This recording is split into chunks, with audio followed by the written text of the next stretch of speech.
पार्थिव शिवलिंग पूजादि का वर्णन। शिव महापुराण के प्रथमा विद्येश्वरी संहिता 7वां दिवस।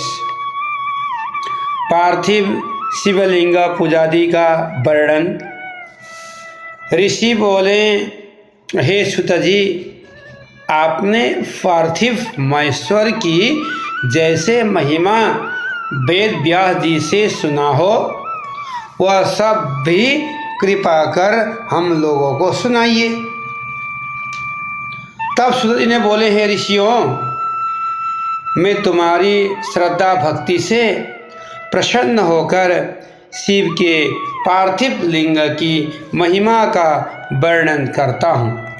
हे विप्रो, सब लिंगों में पार्थिव लिंग सर्वश्रेष्ठ है और जिसके पूजन से बहुत से लोग सिद्धि हो गई है। ब्रह्मा, विष्णु और कितने ही ऋषि मुनियों को पार्थिव लिंग के पूजन से उनके मनोरथ सिद्धि हो चुके हैं। देवता, दैत्य, मनुष्य, गंधर्व, सर्प एवं राक्षस शिवलिंग की पूजा करके परम सिद्धि को प्राप्त हो चुके हैं। सतयुग में रत्न का, त्रेता में सुवर्ण का, द्वापर में पारे का और कलयुग में पार्थिव लिंग सर्वश्रेष्ठ है। पार्थिव मूर्ति के अनन्य पूजन से तप से भी अधिक फल प्राप्त होता है। जैसे समस्त नदियों में गंगा जी श्रेष्ठ हैं, वैसे ही सभी लिंगों में पार्थिव लिंग श्रेष्ठ माना जाता है।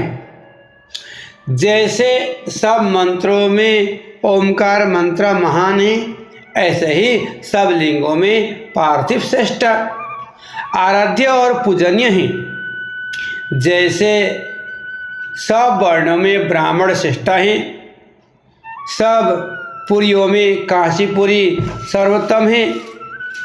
जैसे सब व्रतों में शिवरात्रि व्रत श्रेष्ठ हैं और जैसे सब शक्तियों में शैवी शक्ति श्रेष्ठ हैं और पार्थिव का अपराध परम पवित्र पूर्ण रूप और धन तथा आयु की वृद्धि करने वाला, तुष्टि पुष्टि व लक्ष्मी का देने वाला तथा कार्य का साधन करने वाला है। जो पार्थिव लिंग बनाकर जीवन पर्यंत शिव जी का नित्य प्रतिदिन पूजन करता है, वह परलोक का भोभागी होता है तथा असंख्य वर्ष तक वहाँ रहकर शिवलोक से लौट भारत खंड का राजा होता है।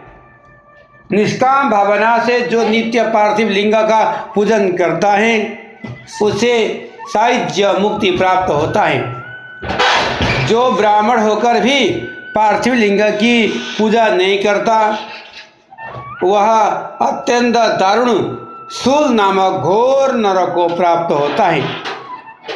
रत्न, सुवर्ण, स्फटिक तथा पार्थिव पुष्प राग से उत्पन्न कोई भी लिंग हो, उसे भली भांति सजाकर पूजन करें। बोलिए शिव शंकर भगवान की जय। अब पार्थिव पूजन का रूप। श्री सुत जी बोले, वेद सूत्रों को विधि से स्नान एवं विधि पूर्वक संध्या करके फिर ब्रह्म यज्ञ कर पीछे तर्पण करें और सब नित्य कर्मों को करके शिव स्मरण करके भस्म तथा रुद्राक्ष तो पहले से ही धारण कर लें। फिर भक्ति पूर्वक श्रेष्ठ पार्थिव लिंग की वेदोक्त विधि से भली प्रकार पूजन करें। किसी नदी के तट पर, पर्वत पर, जंगल में, शिवालय या पवित्र देश में पार्थिव पूजन करना चाहिए। पवित्र देश में उत्पन्न हुए मिट्टी को प्रयत्न से लाकर सावधान हो शिवलिंग की पूजन करना चाहिए। मृत्तिका को जल से शुद्ध करके धीरे धीरे उसके पिंड बनावे, फिर वेद मार्ग द्वारा सुंदर लिंग बनावे और नमः शिवाय इस मंत्र से पूजन सामग्री का शोधन करें। फिर भूरसी इस मंत्र द्वारा क्षेत्र सिद्धि करें। आयुष्मान द्वारा जल का संस्कार करें।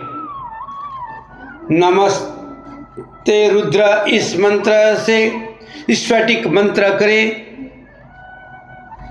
और नमः संभवाय इस मंत्र से क्षेत्र की शुद्धि करें।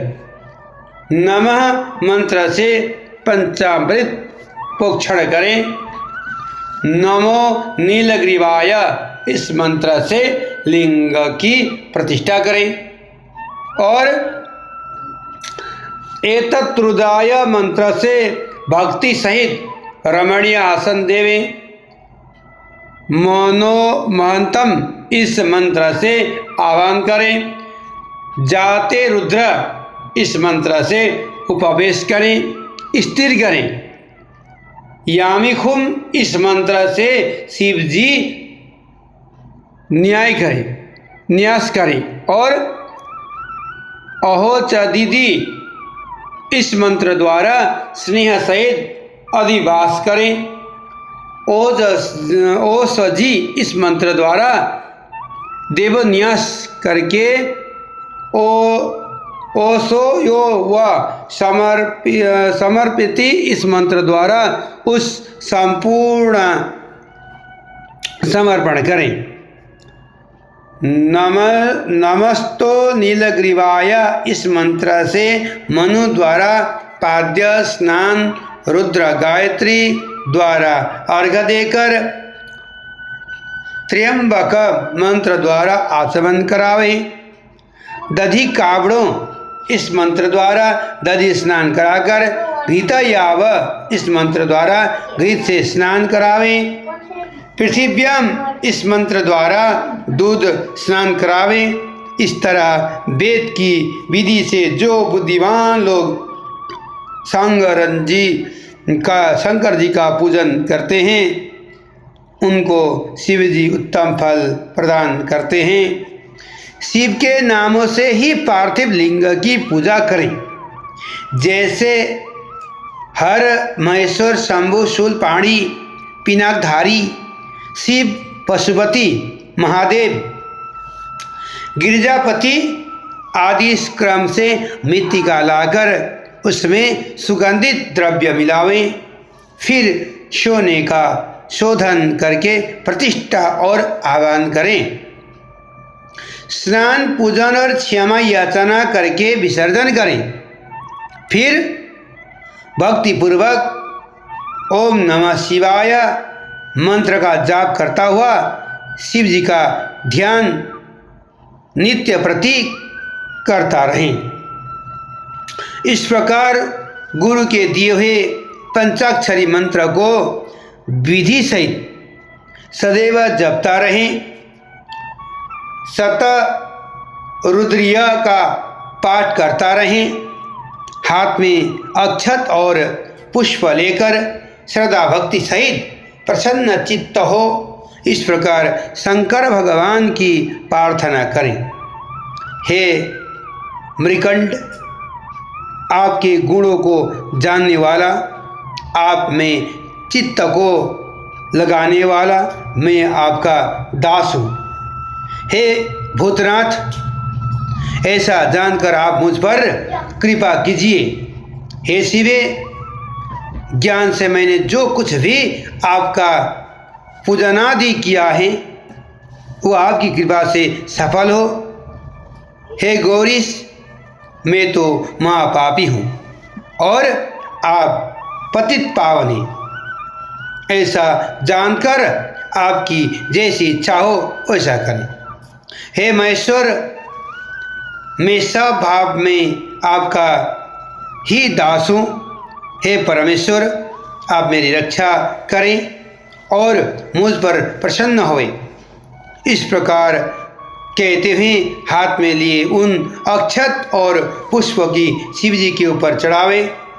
फिर साष्टांग प्रणाम करके देवेश का स्तवन करें। फिर विनय भाव से मधुर शब्द उच्चारण करते हुए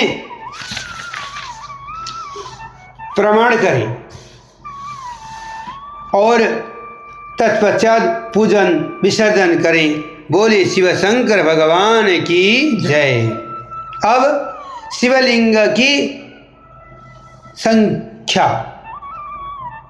ऋषि बोले, हे महाभाग सुत जी, हे व्यास शिष्य, आपने जो यह भली प्रकार से पार्थिव लिंग का अर्चन कहा है, उसके लिए आपको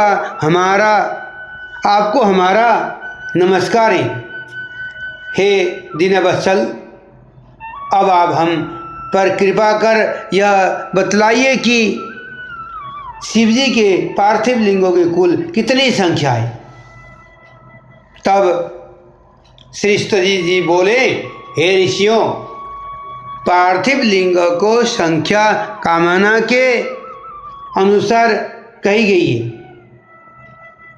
विद्यार्थी पुरुष प्रीतिपूर्वक सहस्र पार्थिव शिव का पूजन करे। ऐसा करने से उसका मनोरथ पूर्ण होता है। धन का इच्छुक 500, पुत्र का इच्छुक 1500 तथा वस्त्र का चाहने वाला 500 पार्थिव लिंग बनाकर पूजे। मोक्ष का इच्छुक 1 करोड़, भूमि का इच्छुक 1 सहस्त्र, दया का इच्छुक 3 सहस्त्र, तीर्थ की कामना वाला 2 सहस्त्र तथा इसी प्रकार जिसकी जैसे कामना हो उसके अनुसार वेदोक्त विधि से उतनी संख्या में पार्थिव लिंग की पूजन करें।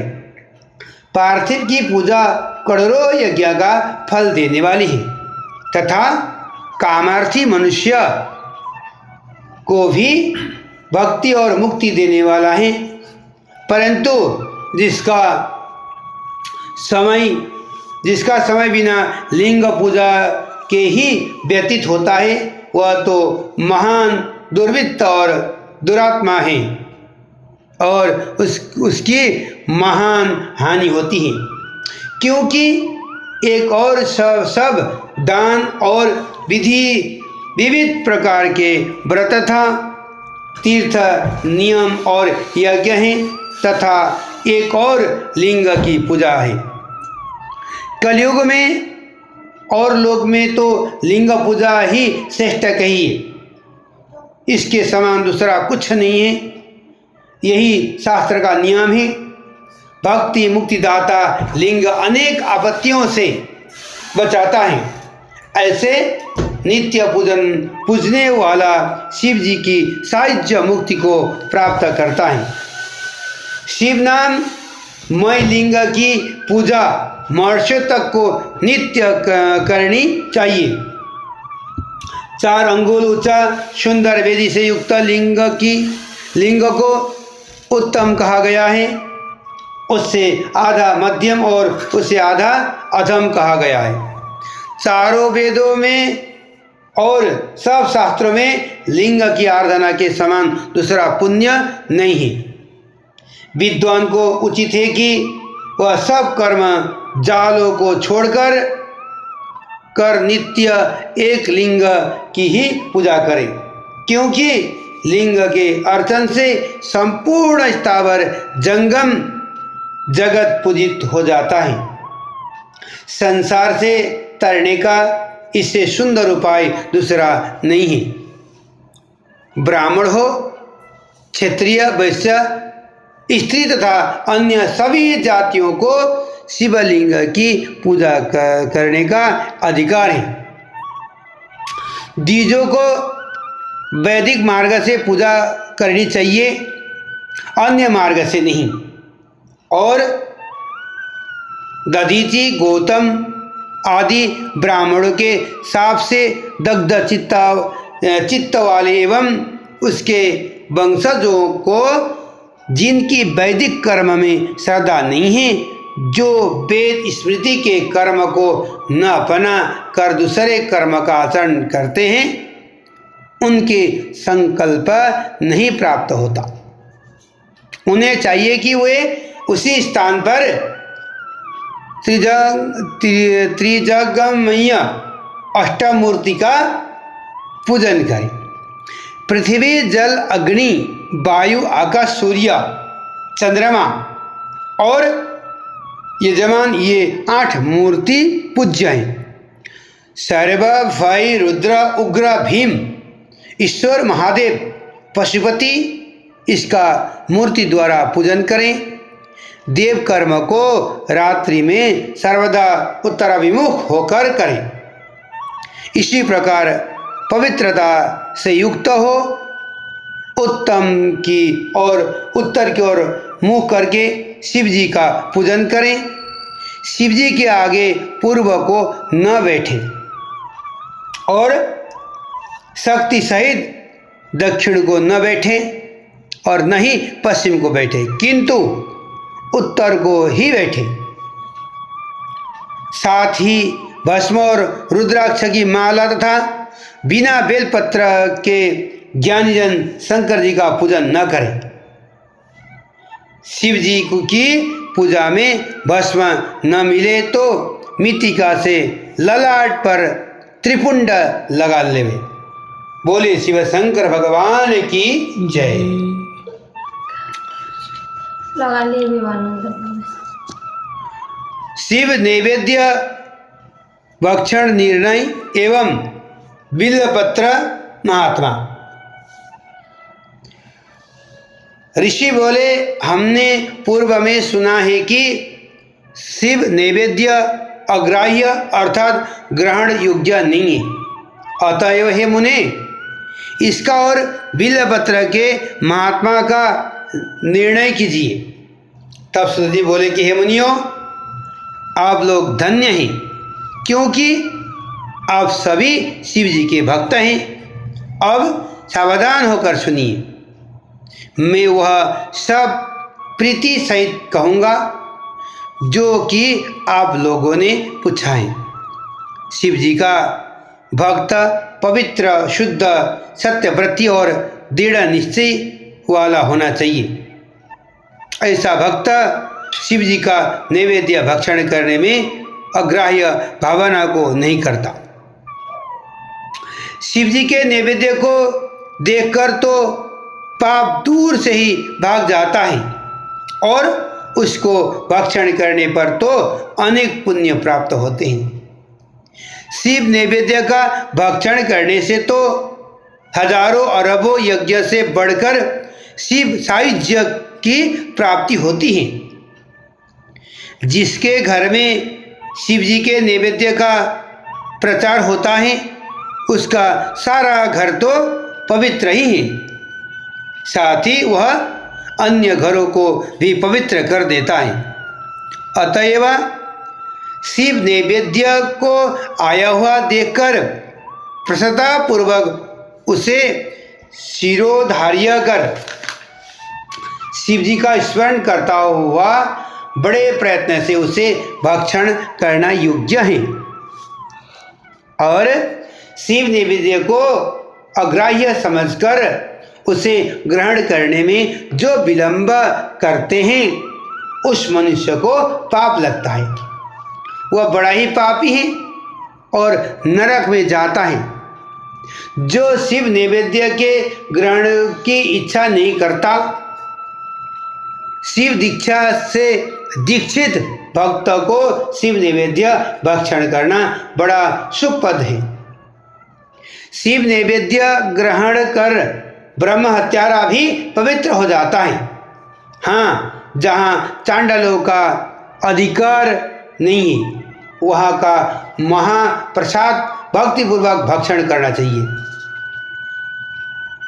बाणलिंग, लोहलिंग, सिद्धलिंग और स्वयंभू लिंग तथा संपूर्ण प्रतिमाओं में चांडाल का अधिकार नहीं है।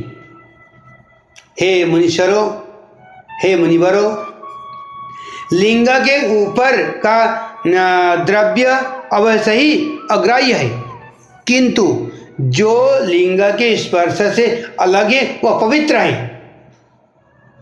हे मुनियों, यह तो मैंने आप लोगों से शिव नैवेद्य का निर्णय कहा। अब बिल्वपत्र का महात्मा सुने। यह बिल्व महादेव जी का स्वरूप है और इसकी देवताओं ने भी बड़ी स्तुति की है। इसकी महिमा कठिनता से जानी जाती है।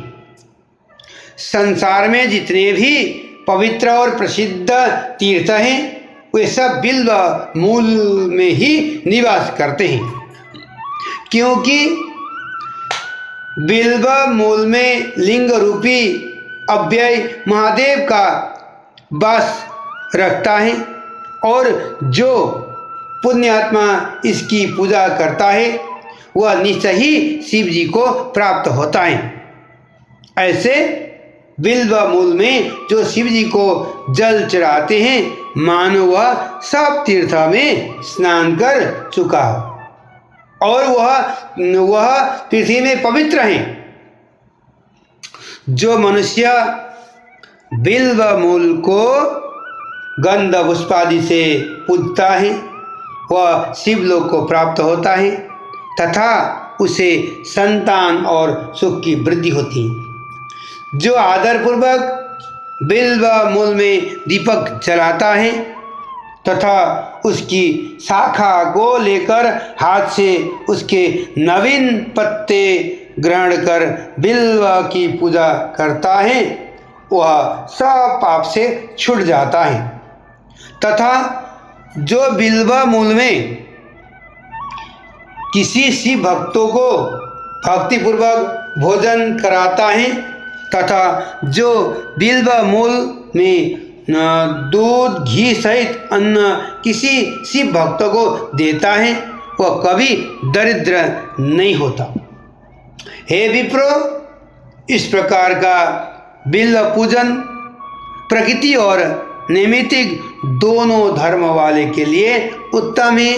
बोले शिव शंकर भगवान की जय। अब शिव नाम का महात्म्य।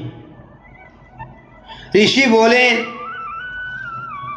हे महाभागसुता जी, आपको नमस्कार है।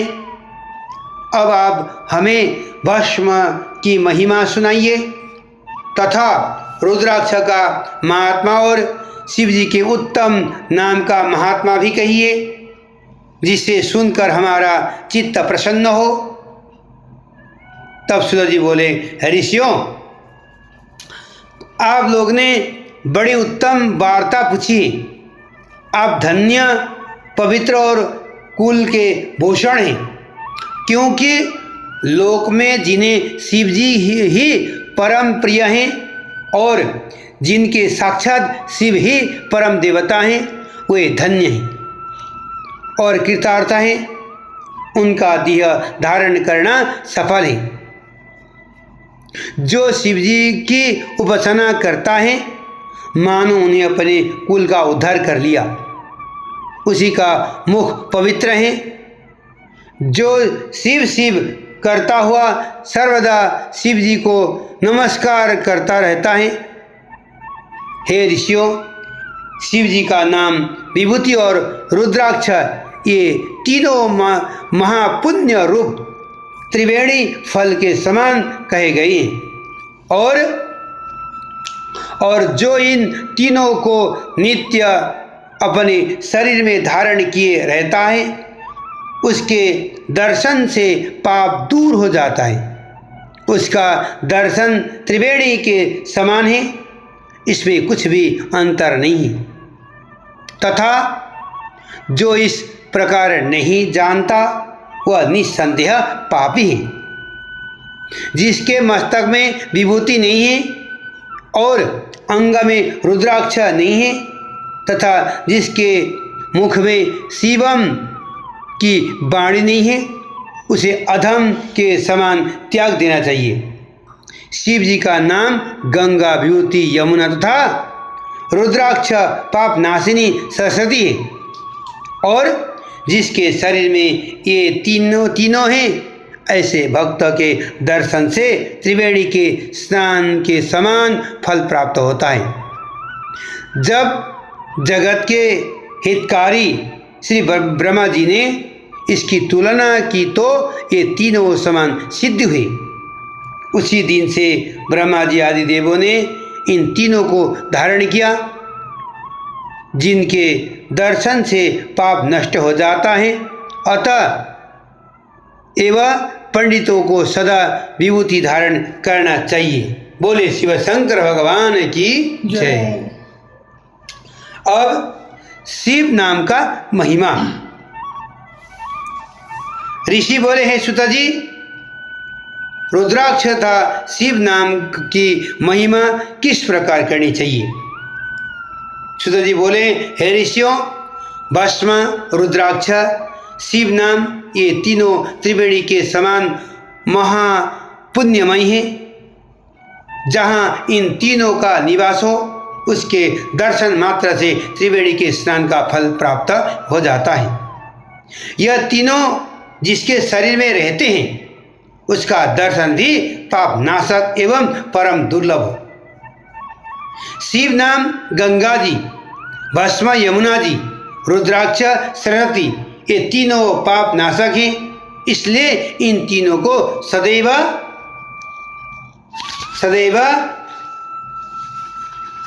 करें,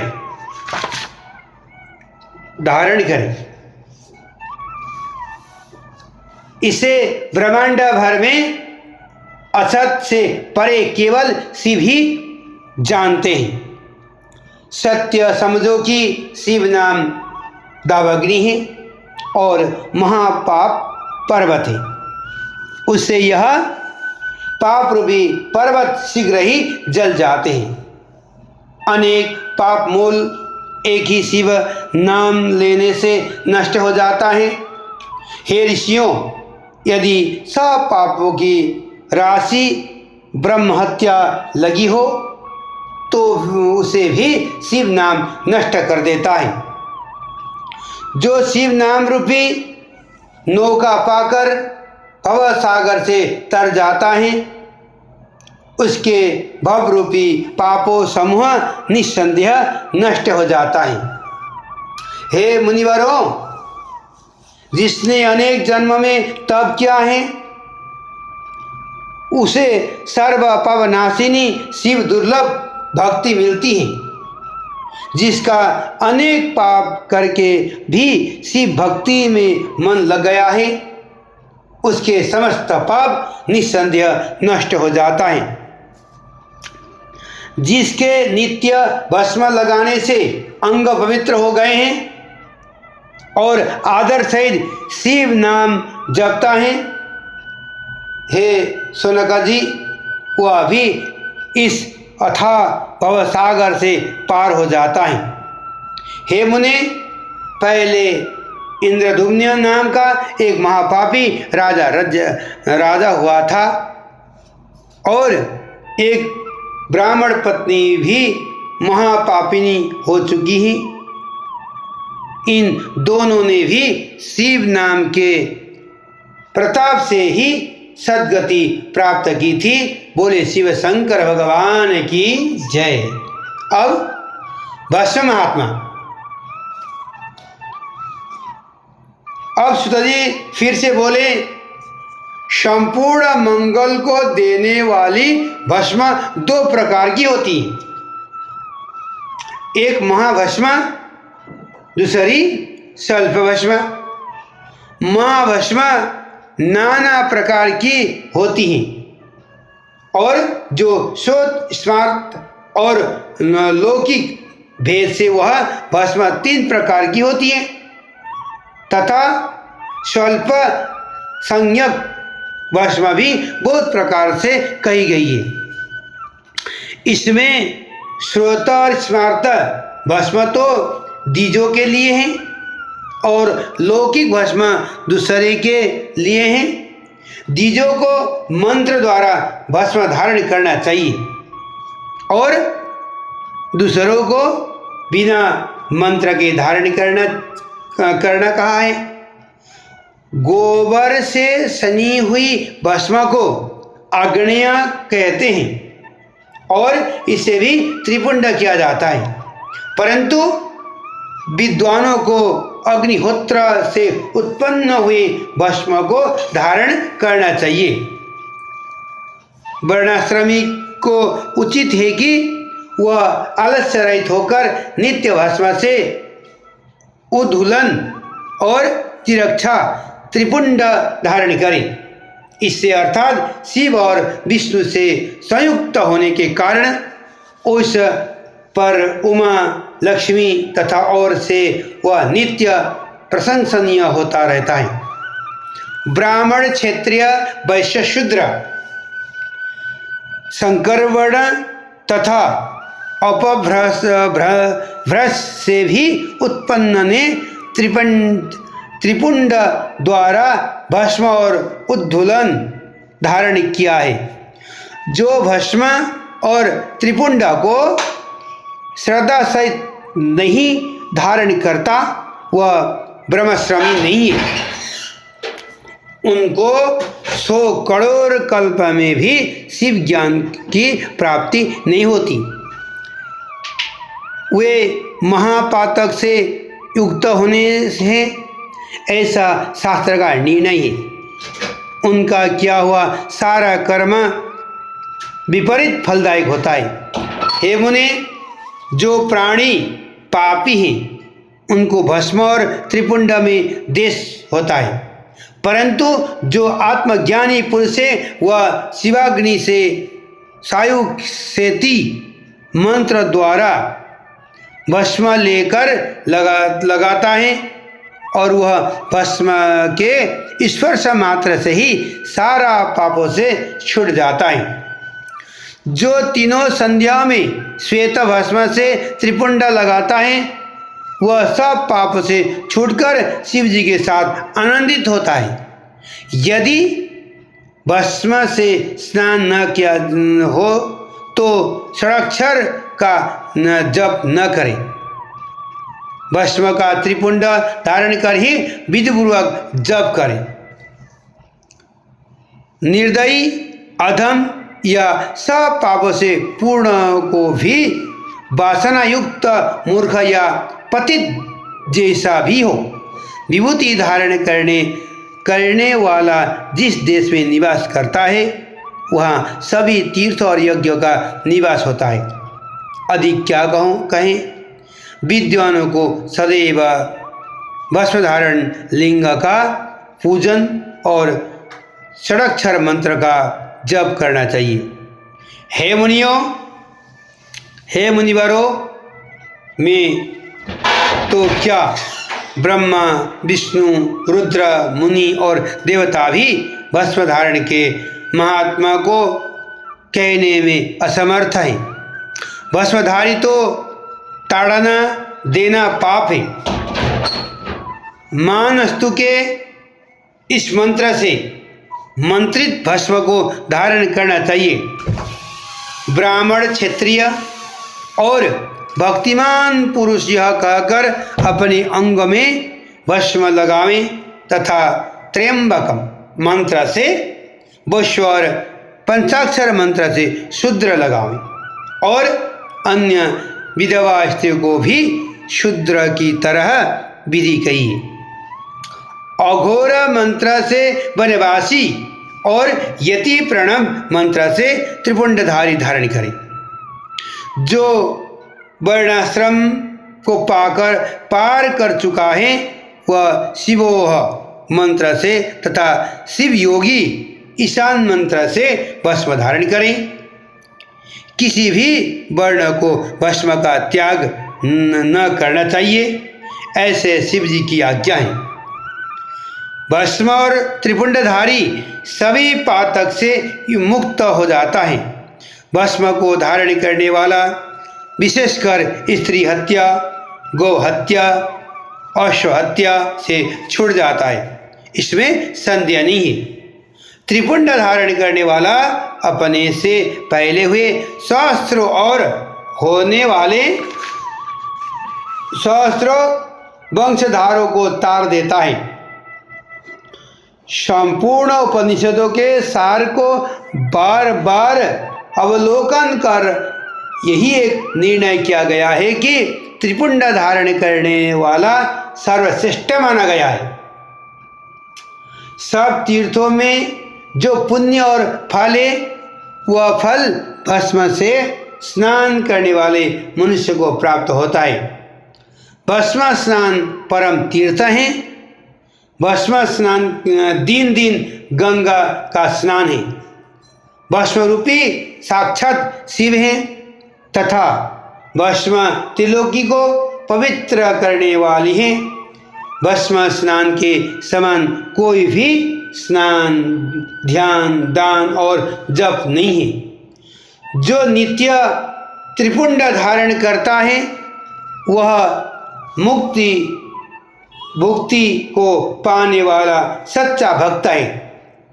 जिसके अंग में रुद्राक्ष और त्रिपुंड नहीं है उसका जन्म व्यर्थ है। त्रिपुंड में 3 रेखा होती हैं। भवों के मध्य से प्रारंभ कर जहाँ तक भवों का अंत हो उतने ही प्रमाण वाला त्रिपुंड धारण करें और मध्य में और अनामिका से मध्य में प्रतिलोप से अंगुष्ठ द्वारा की हुई रेखा त्रिपुंड कहलाती है। 3 अंगुलियों के मध्य से यत्नपूर्वक भस्म को लेकर भक्तिपूर्वक त्रिपुंड धारण करें तो भक्ति मुक्तिदायक होती है। बोले शिव शंकर भगवान की जय।